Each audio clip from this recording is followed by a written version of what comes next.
Meu nome é Gabriela Ferretti, tenho 68 anos, e durante 15 anos fui vizinha de Carlo Acutis, em Milão, Itália. Hoje preciso compartilhar algo que me persegue desde outubro de 2006, uma conversa que tive com Carlo quando ele tinha apenas 6 anos. Uma conversa na qual ele me previu exatamente como e quando iria morrer e como. Depois de sua morte, o mundo inteiro conheceria seu nome. Era março de 1997. Eu estava regando minhas plantas na varanda quando Carlos saiu na varanda dele. Ele era uma criança linda, de olhos profundos e sorriso tímido, mas havia algo em seu olhar que sempre me inquietava, uma sabedoria que não correspondia à sua idade. Senhora Gabriela, chamou ele com aquela vozinha aguda. A senhora acredita que crianças podem ser santas? Respondi que sim, claro. Muitos santos morreram jovens. O que ele disse depois me gelou o sangue. Eu vou ser santo. Sabia? Disse com naturalidade, mas primeiro vou morrer quando tiver 15 anos. Vai ser em outubro e vai ser de uma doença no sangue. Vai doer muito, mas vou estar feliz porque vou ir com Jesus. Eu ri nervosamente, achando que era imaginação infantil. Carlo, não diga essas coisas. Você vai viver muitos anos, respondi. Ele negou com a cabeça lentamente. Não, senhora. Deus já me mostrou. Mas não fique triste. Depois que eu morrer, vou ajudar muita gente do céu. Vão colocar minha foto em igrejas do mundo inteiro. E a senhora vai contar esta história, quando eu já não estiver aqui, 9 anos depois. Em outubro de 2006, Carlo Acutis morreu exatamente como ele havia previsto. Leucemia fulminante. Tinha 15 anos. Morreu em 12 de outubro. Hoje, enquanto o mundo se prepara para sua canonização em 2025, eu cumpro a promessa que fiz a ele. Contar sua história desde o começo, desde o dia em que conheci esse menino extraordinário. Em maio de 1994, eu tinha 37 anos quando me mudei para o prédio da Via. Alessandro Volta número 28, no coração de Milão. Tinha vivido minha vida inteira em Nápoles, trabalhando como professora do ensino fundamental, mas decidi me mudar para o norte, para ficar perto da minha filha, que estudava na Universidade de Milão.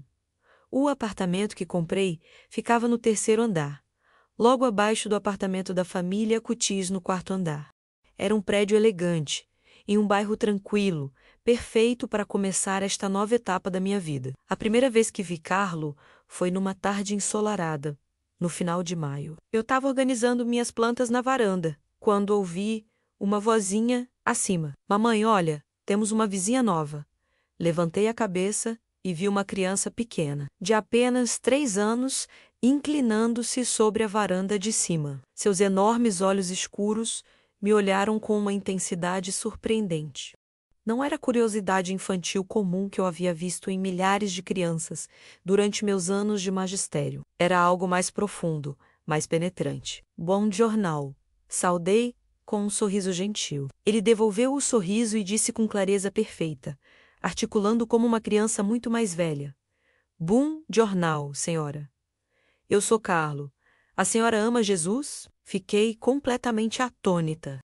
Em todos os meus anos trabalhando com crianças pequenas, nunca havia ouvido uma de 3 anos fazer uma pergunta assim como primeira frase, a um estranho. Antes que eu pudesse responder, apareceu sua mãe, Antonia Salzano, uma mulher elegante, mais ou menos da minha idade, com expressão levemente constrangida. Perdoe, senhora, meu filho Carlo tem obsessões particulares com temas religiosos, disse timidamente, enquanto segurava Carlo com suavidade. Não se preocupe absolutamente, respondi sorrindo. Ele é absolutamente encantador. Eu sou Gabriela Ferretti. Acabei de me mudar para cá. Assim começou uma amizade que mudaria minha vida para sempre. Nas semanas seguintes, estabeleci uma relação próxima com Antonia e o pequeno Carlo. Descobri que a família Acutis era de boas condições. André Acutis trabalhava no setor de seguros e Antonia havia estudado edição. Mas o que mais me chamou a atenção, desde os primeiros dias, foi a extraordinária devoção religiosa de Carlo. Não era apenas que ele gostasse de ir à igreja. Era uma paixão que consumia seus pensamentos e conversas constantemente. Uma tarde de junho, enquanto Antonia e eu tomávamos café na minha cozinha, ela me confessou algo que claramente a preocupava. Gabriela, nem Andrea nem eu somos particularmente religiosos. Eu fui batizada e confirmada como a maioria dos italianos, mas antes de Carlo nascer, eu tinha ido à missa, talvez 3 vezes na vida adulta. Minha primeira comunhão quando criança, minha confirmação quando adolescente e meu casamento. Não sou ateia, mas também não sou praticante. Andrei é igual. Então, eu não entendo de onde Carlo tirou essa paixão tão intensa pela fé. Eu lhe expliquei que em todos os meus anos, trabalhando com crianças, havia visto alguns casos de crianças naturalmente religiosas, mas admiti que nunca tinha visto algo tão forte em uma tão pequena. Carlo não apenas pedia para ir à missa constantemente, mas fazia perguntas teológicas profundas que Antonia não sabia responder. Foi então que começaram a acontecer as coisas realmente inexplicáveis. A primeira ocorreu em junho de 1995, quando Carlo tinha exatamente 4 anos e 1 mês. Eu estava na minha varanda naquela tarde, aproveitando o calor suave milanês, quando ouvi Carlo me chamar da varanda de cima. Senhora Gabriela, a senhora conhece São Francisco de Assis? Respondi que sim. Claro, todos os italianos conhecem São Francisco, o Santo de Assis. O que ele disse depois me deixou completamente congelada. Ele me falou ontem à noite, enquanto eu dormia. Disse com absoluta naturalidade com que uma criança falaria de um sonho qualquer. Ele me disse que eu também vou amar muito os pobres como ele amava, e que vou para o céu quando ainda for jovem, como São Tarcísio. Senti um arrepio percorrer minhas costas. Perguntei quem era São Tarcísio, porque honestamente eu não sabia. Era um menino mártir que morreu defendendo a Eucaristia quando tinha cerca de 12 anos. Explicou Carlo com uma seriedade completamente imprópria para sua idade. Os romanos o apedrejaram até a morte porque ele não quis entregar o corpo de Cristo. Desci imediatamente até o apartamento de Antonia e lhe contei palavra por palavra o que Carlo havia me dito. Viu o rosto dela ficar completamente pálido. Gabriela, sussurrou ela, levando-me rapidamente para a cozinha para que Carlo não nos ouvisse do quarto. Nunca menos. E eu digo, nunca menos falamos com Carlo sobre São Tarcísio. Nem eu sabia quem era até Carlo começar a mencioná-lo há cerca de 2 semanas.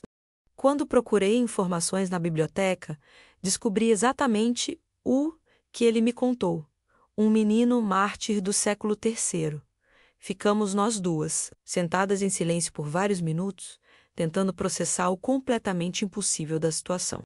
Como é que um menino de 4 anos podia conhecer detalhes históricos tão precisos sobre um santo obscuro que absolutamente ninguém havia lhe ensinado? Naquela tarde, buscamos juntas na enciclopédia católica que Antonia comprara depois que Carlo começou com essas coisas. Tudo o que Carlo havia dito era precisamente correto. São Tarcísio morreu jovem, por volta dos 12 anos.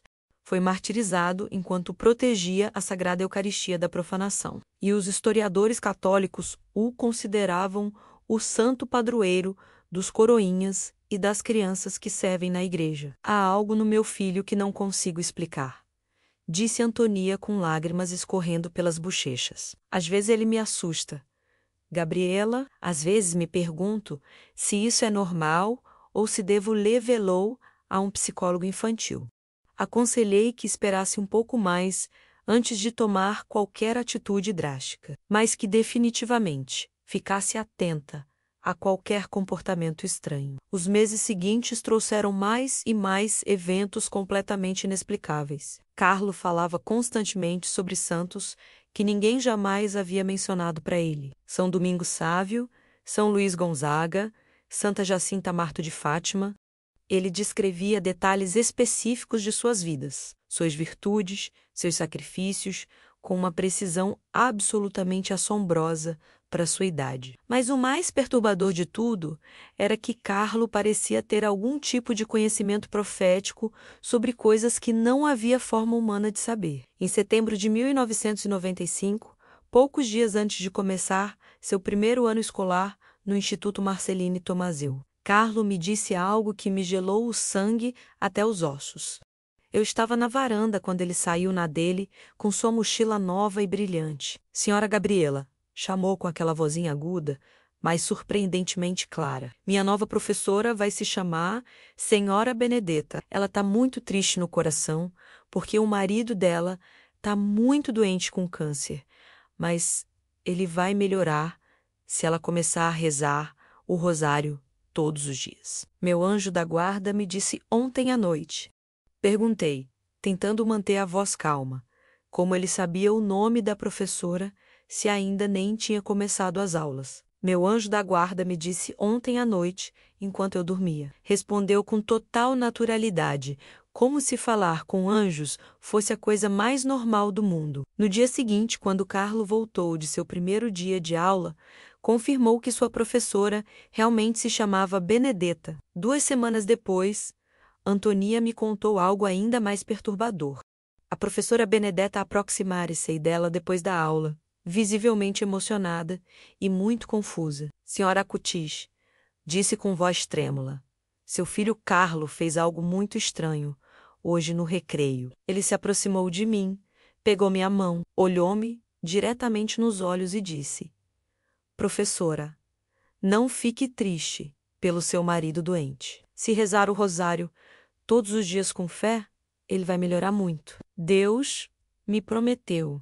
Senhora Acutis, absolutamente ninguém nesta escola sabe que meu marido tem câncer de pâncreas em estágio avançado. Ninguém, nem mesmo contei à diretora porque não quero ser tratada de forma diferente. Como seu filho sabia? Antonia não soube o que responder. Como explicar racionalmente que seu filho de 4 anos sabia coisas que humanamente não podia saber? A professora Benedetta, que até aquele momento não era particularmente religiosa, segundo me contou depois, começou a rezar o rosário diariamente com fé renovada. 3 meses depois, em dezembro de 1995, os médicos do Hospital San Raffaele confirmaram algo medicamente inexplicável. O câncer de seu marido entrara em remissão completa, sem explicação científica. Os oncologistas estavam perplexos porque o tipo de câncer que ele tinha raramente entra em remissão espontânea. Benedetta estava absolutamente convencida de que havia sido um milagre direto, resultado das orações que Carlo a motivara a fazer. Essa foi apenas a primeira de muitas coincidências completamente impossíveis que cercaram a vida de Carlo Acutis nos anos seguintes.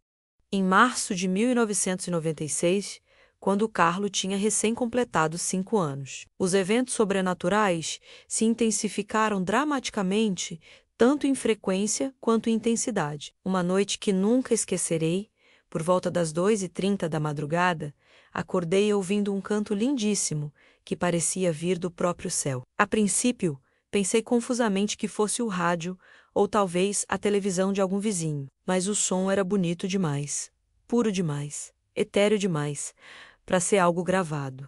Parecia vir do apartamento de cima, o apartamento dos Acutis. Levantei-me, coloquei meu roupão e saí silenciosamente para a varanda. A janela do quarto de Carlo estava ligeiramente aberta e havia uma luz estranha completamente antinatural brilhando lá dentro. Não era a luz amarela artificial de uma lâmpada. Era uma luz dourada, quase prateada, que pulsava suavemente, ritmicamente, como se estivesse viva.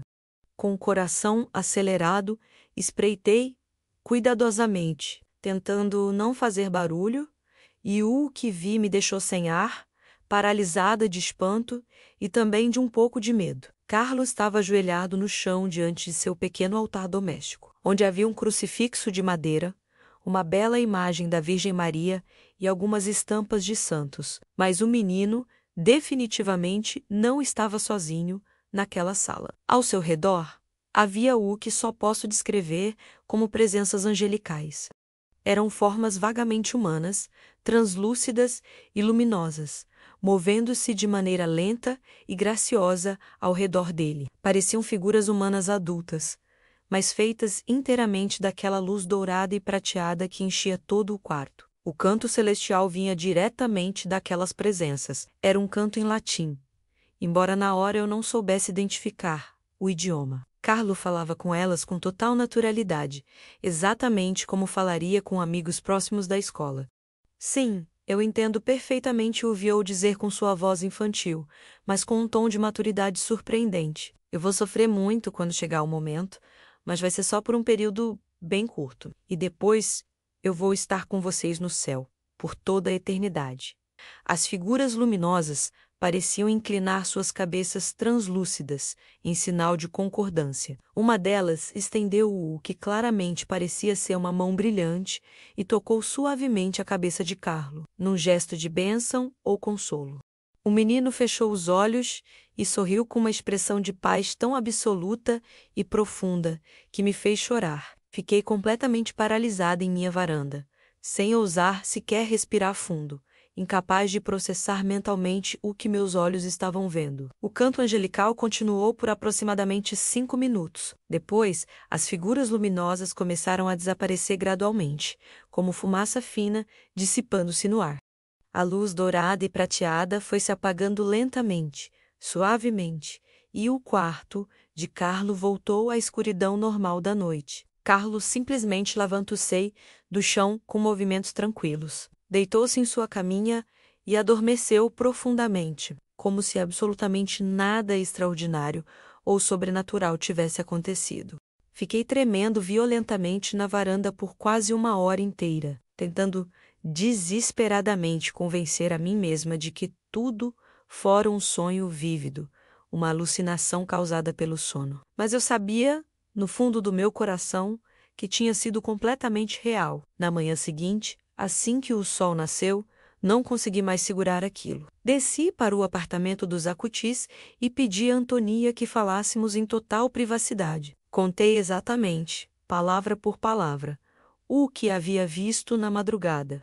Eu esperava sinceramente que ela dissesse que eu estava louca, que tudo fora imaginação, que talvez eu precisasse procurar um médico. Mas Antonia começou imediatamente a chorar de forma incontrolável. Gabriela, disse entre soluços profundos, isso tem acontecido desde que Carlo tinha apenas 3 anos. No começo pensei que fossem pesadelos infantis normais, ou que ele tivesse imaginação demais. Mas depois de um tempo, entrei silenciosamente no quarto dele, durante a noite, em várias ocasiões, e vi exatamente a mesma luz dourada que você descreveu. Eu ouvi os cantos celestiais com meus próprios ouvidos. Uma vez, quando Carlo tinha exatamente 4 anos, eu vi as sombras luminosas, as figuras angelicais, com meus próprios olhos, exatamente como você viu ontem. Ela me serviu café com mãos que tremiam visivelmente. Eu estava tão apavorada que procurei um psicólogo infantil conceituado. Pensando que Carlo tivesse alucinações ou algum transtorno mental, fizeram todos os testes psicológicos possíveis. Todos os resultados saíram absolutamente normais. O psicólogo disse que Carlo era literalmente uma das crianças mais equilibradas e mentalmente saudáveis que ele havia avaliado em toda a carreira.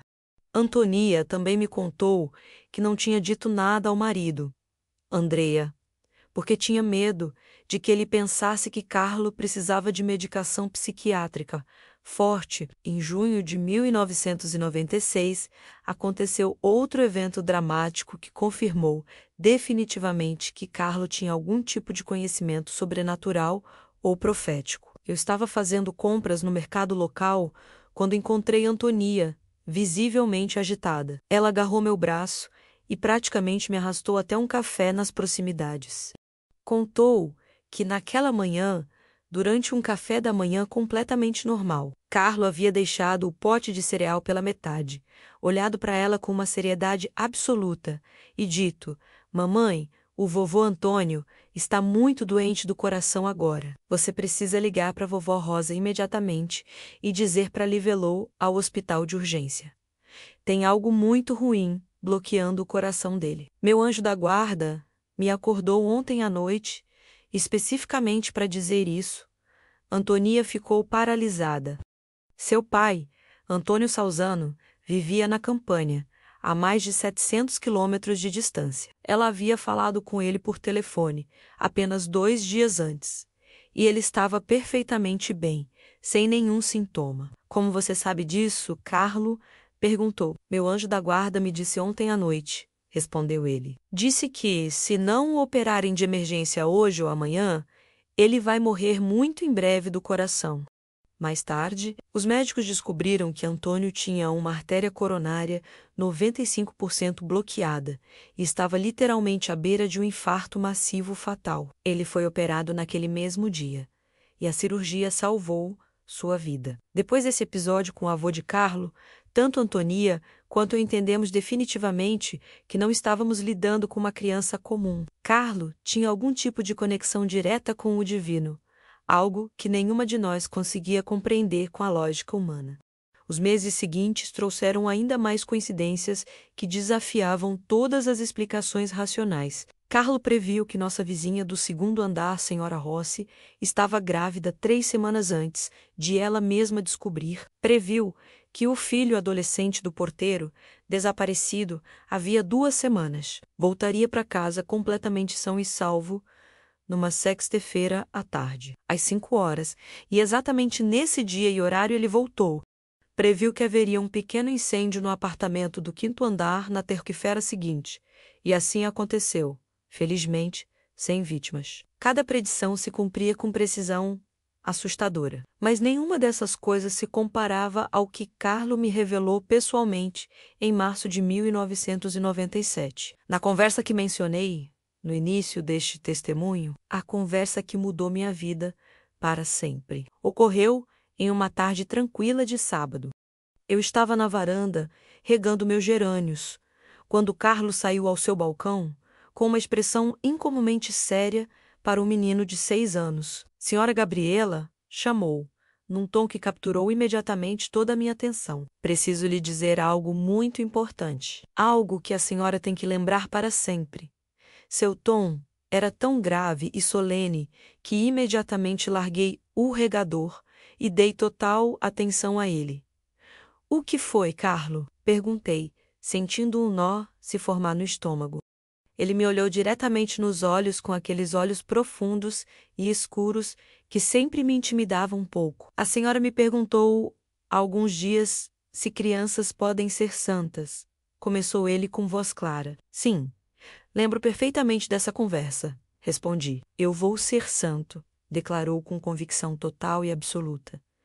Mas não vai ser agora. Primeiro tenho que fazer algo muito importante que Deus me pediu. Tenho que falar ao mundo inteiro sobre Jesus na Eucaristia. Vou fazer um site no computador sobre todos os milagres eucarísticos que já aconteceram no mundo.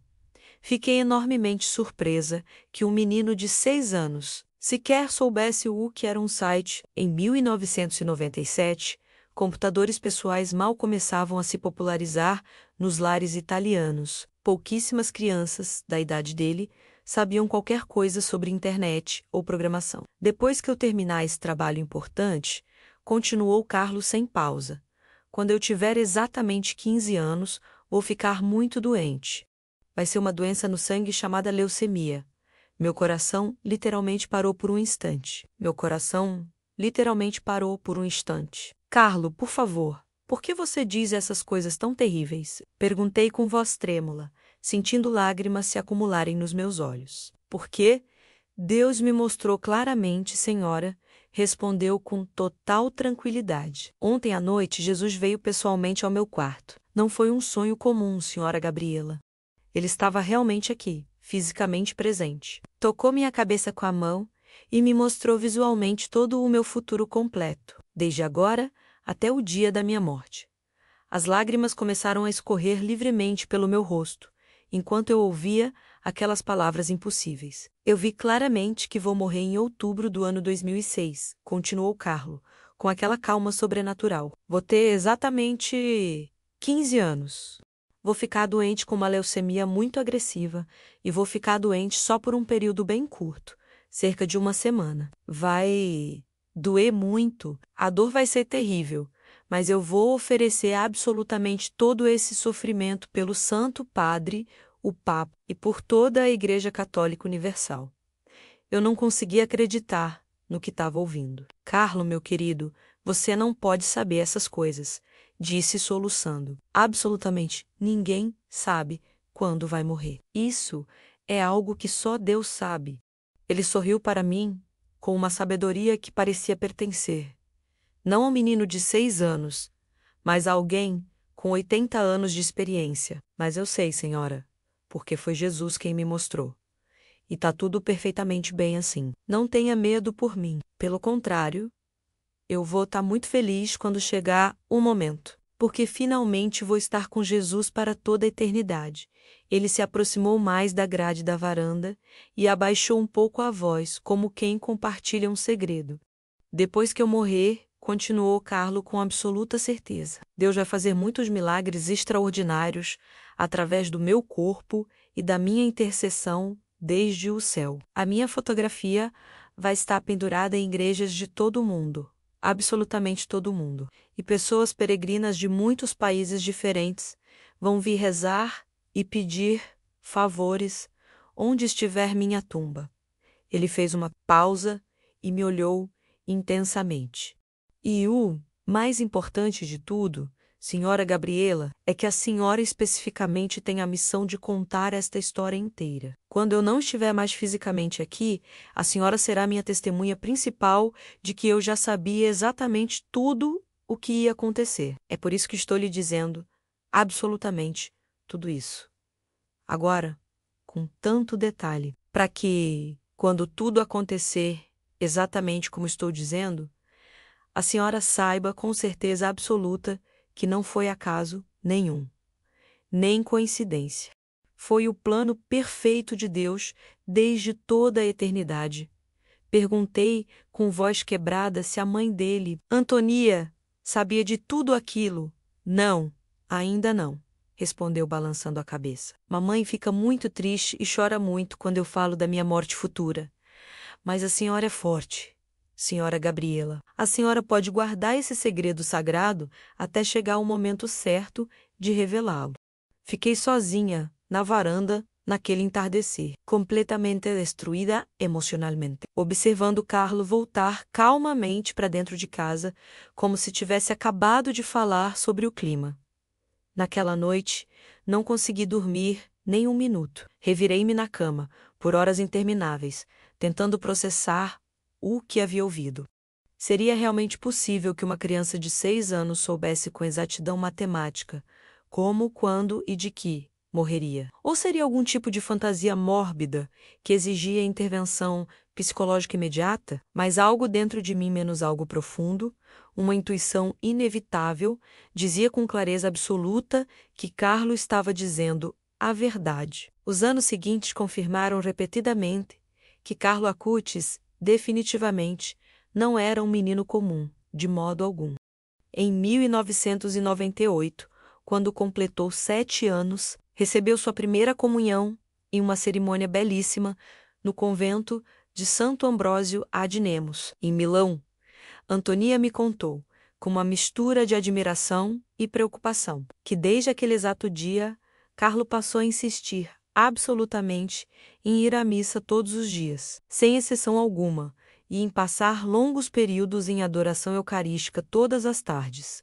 É como se a Eucaristia fosse literalmente o centro gravitacional de toda a existência dele, disse Antonia, espantada. Ele não consegue passar um único dia sem receber a comunhão. Quando estamos de férias e não há nenhuma igreja com missa diária por perto, ele fica genuinamente angustiado e ansioso.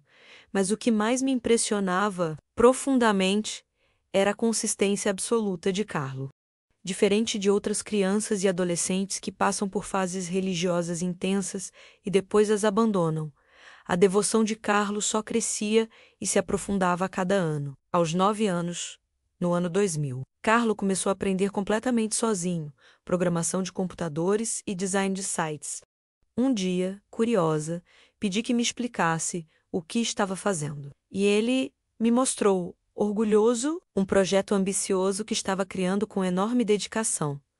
Um site profissional sobre milagres eucarísticos documentados no mundo inteiro. A senhora lembra que eu disse, 3 anos atrás, que faria exatamente isso? Perguntou com um sorriso tímido. Eu lembrava, cada palavra. Era exatamente o que ele havia me predicto em março de 1997. Os anos passaram inexoravelmente. Carlo cresceu transformando-se em um adolescente magro, porém saudável, de olhos intensos, quase sempre com um laptop debaixo do braço e sempre falando apaixonadamente sobre a Eucaristia. Mas eu não conseguia parar de pensar obsessivamente em sua previsão. Já estávamos em 2005. De acordo com o que Carlo me havia dito com tanta certeza anos antes, restava-lhe aproximadamente 1 ano de vida. Cada vez que eu o via subir as escadas do prédio com a mochila pesada do prestigiado Liceu Leone XIII, meu coração apertava dolorosamente, imaginando que talvez aquele fosse seu último ano vivo. Tentei várias vezes tocar no assunto, cuidadosamente, perguntando indiretamente se ele ainda acreditava no que me dissera quando criança, mas nunca encontrava o momento apropriado.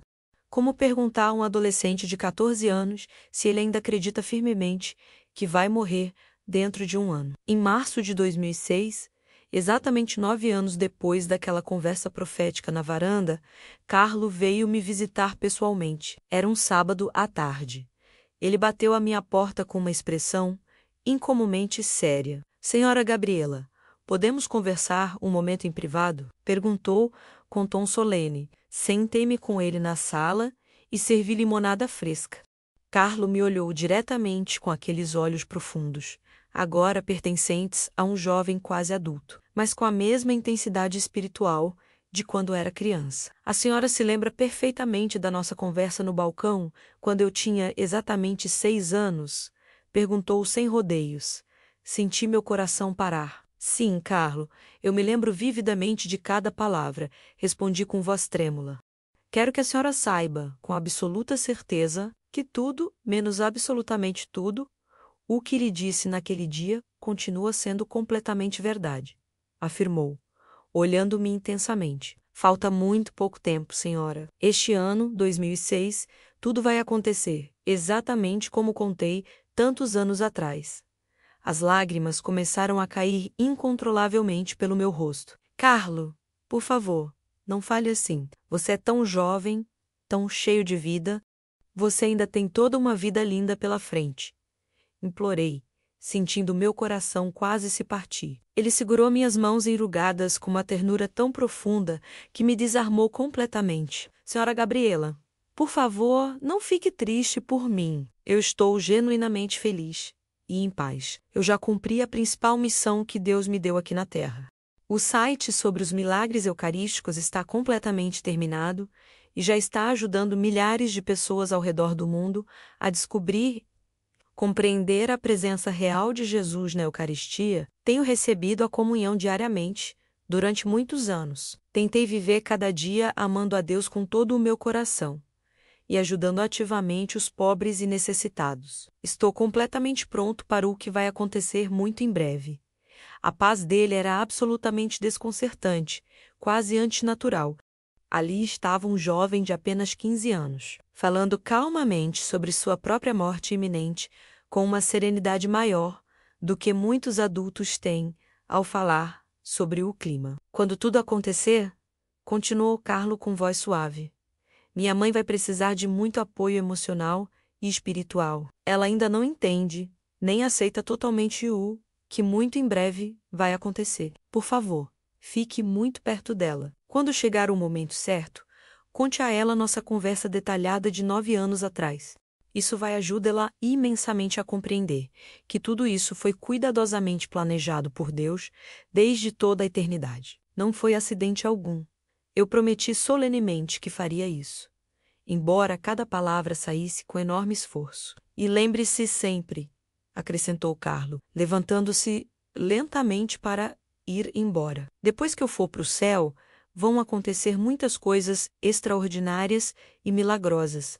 Meu corpo físico não vai se corromper e se decompor normalmente como acontece com todos os cadáveres. Deus vai preservar-lo de maneira sobrenatural. Deus vai realizar milagres médicos documentados através da minha intercessão no céu. E minha mãe vai ter 2 bebês, gêmeos, exatamente como eu predisse muitos anos atrás. Tudo isso vai confirmar definitivamente que minha vida não foi uma vida comum, mas uma vida guiada total e completamente pela vontade perfeita de Deus. Ele saiu do meu apartamento naquele dia, deixando-me completamente devastada emocionalmente. Durante os meses seguintes, vivi em estado constante de ansiedade paralisante. Cada vez que via Carlo subindo as escadas do prédio, perguntava-me angustiada se seria a última vez que o veria vivo. Toda vez que escutava passos ou a porta do apartamento acima se abrindo, eu prendia a respiração, esperando ouvir notícias devastadoras. O verão de 2006 passou aparentemente normal. Carlo aproveitou tranquilamente as férias de verão. Passou o tempo alegre com seus amigos da escola e continuou trabalhando dedicadamente em atualizações e melhorias no seu site sobre milagres eucarísticos. Mas em meu coração havia um relógio invisível contando os dias, sabendo que outubro se aproximava. No início de outubro eu estava um caos emocional. Segundo a previsão exata que Carlo me fizera, 9 anos antes, outubro era um mês.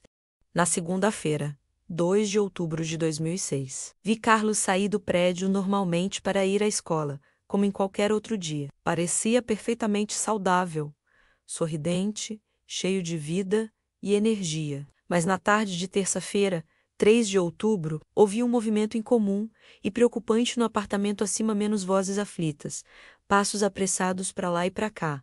Meu coração começou a bater com força dolorosa. Subi rapidamente as escadas e bati à porta dos acutis. Antonia abriu imediatamente, pálida, com os olhos vermelhos e inchados. É Carlo, disse com voz quebrada. Ele tá com febre altíssima que não baixa e tá extremamente fraco. Estamos levando ele ao hospital agora.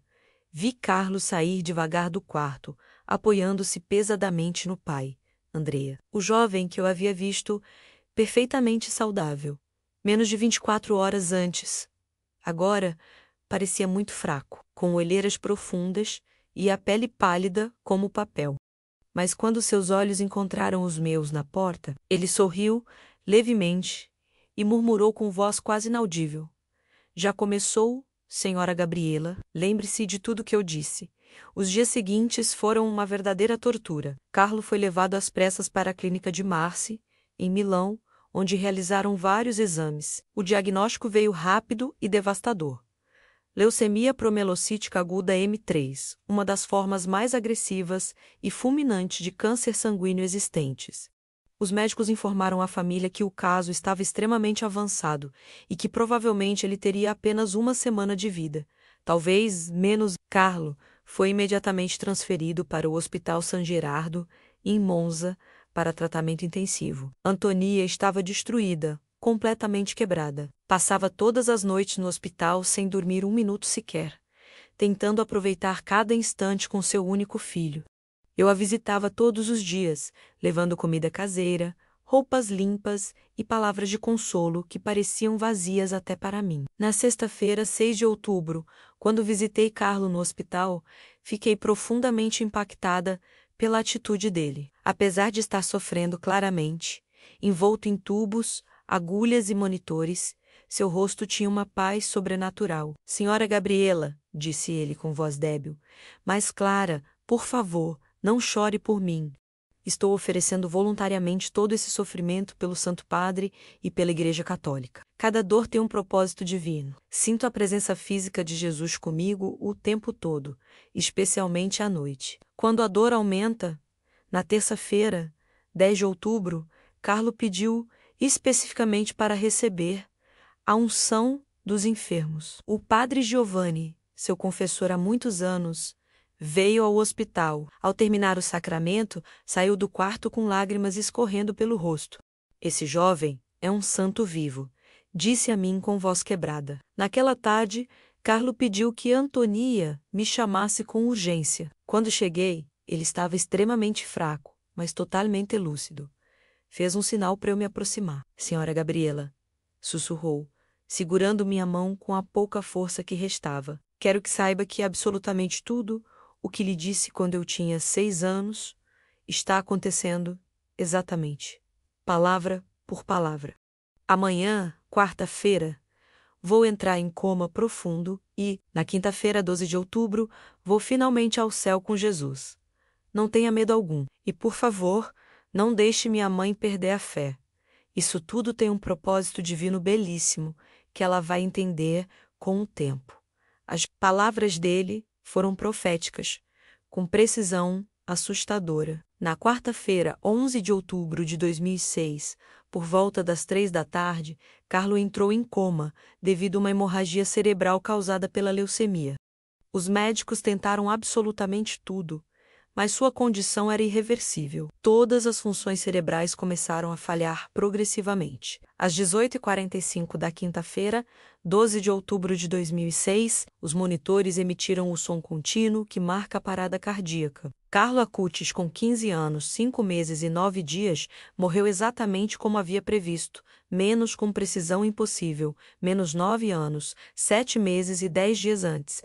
Exatamente em outubro, como ele disse, exatamente aos 15 anos, como disse, exatamente de leucemia. Como disse, exatamente depois de aproximadamente uma semana de doença, como disse, tudo, absolutamente tudo o que aquele menino extraordinário de 6 anos me havia dito na varanda se cumpriu com precisão matemática impossível.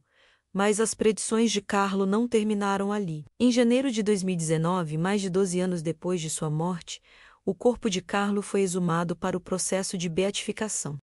Os especialistas médicos encontraram que ele estava em um estado de preservação que a ciência não conseguia explicar completamente. Em 2020, o Papa Francisco reconheceu oficialmente um milagre médico documentado atribuído à intercessão de Carlo, no dia 10 de outubro de 2020. Carlo foi beatificado em Assis e, exatamente como ele havia predito, Antonia teve gêmeos em outubro de 2010, 4 anos após sua morte, quando ela tinha 44 anos e acreditava ser impossível engravidar novamente.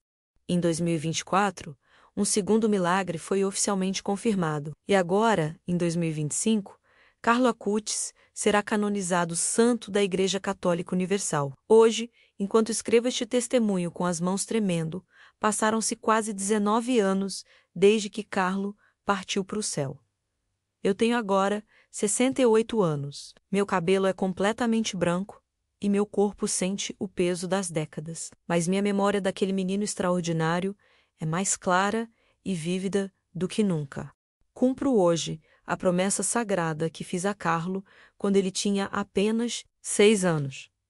Contar sua história completa para que o mundo inteiro saiba que ele sabia exatamente o que ia acontecer. Que sua vida não foi interrompida tragicamente por uma doença cruel, mas completamente cumprida de acordo com o perfeito desenho divino. Que sua morte não foi o fim devastador, mas o início glorioso de um ministério celestial a partir do céu que tocou e transformou milhões de vidas ao redor do mundo. Carlo Acutis me ensinou que a santidade não é exclusivamente para monges idosos em mosteiros remotos. É para jovens modernos de jeans e tênis que amam Jesus com absolutamente todo o coração. Ele me ensinou que, quando vivemos total e completamente para Deus, sem reservas, até mesmo apenas 15 anos podem ser mais do que suficientes para mudar o mundo inteiro para sempre. Beato Carlo Acutis. Em breve, Santo Carlo Acutis, rogai por todos nós. Amém.